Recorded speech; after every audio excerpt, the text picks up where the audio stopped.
Why were the first computers so large?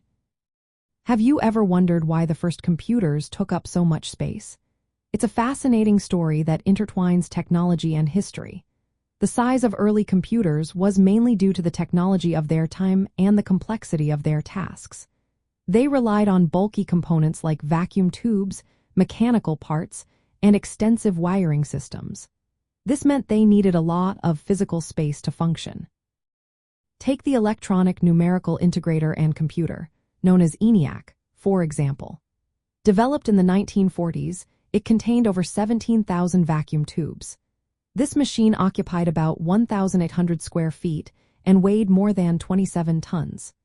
The vacuum tubes were not only large but also generated a lot of heat and consumed significant power, contributing to the overall size of the machine. The design and manufacturing techniques from the Industrial Revolution also played a role in the size of early computers. Machines like Charles Babbage's difference engine and analytical engine were mechanical and steam-powered. They involved thousands of parts, including gears and wheels, which naturally led to larger dimensions. The analytical engine, conceived in the 19th century, had features similar to modern computers, like memory and conditional branching, but its mechanical nature made it quite large. At that time, there were no miniaturized electronic components. Early computers had to use discrete components wired together, which took up a lot of space.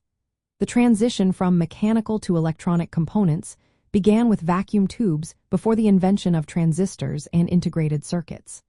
The invention of the silicon chip and the development of integrated circuits allowed for packing thousands or even millions of transistors into a small chip.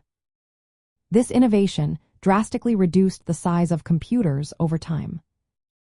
Moore's law, which states that the number of transistors on a chip doubles approximately every 18 months, explains how quickly technology advanced.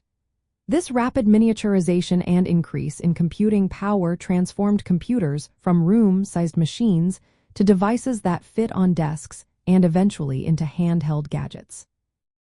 In summary, the first computers were large due to the physical size and power requirements of early electronic components, the mechanical complexity inherited from industrial machines, and the lack of miniaturized technology. These early innovations laid the groundwork for the digital revolution and the personal computers that followed.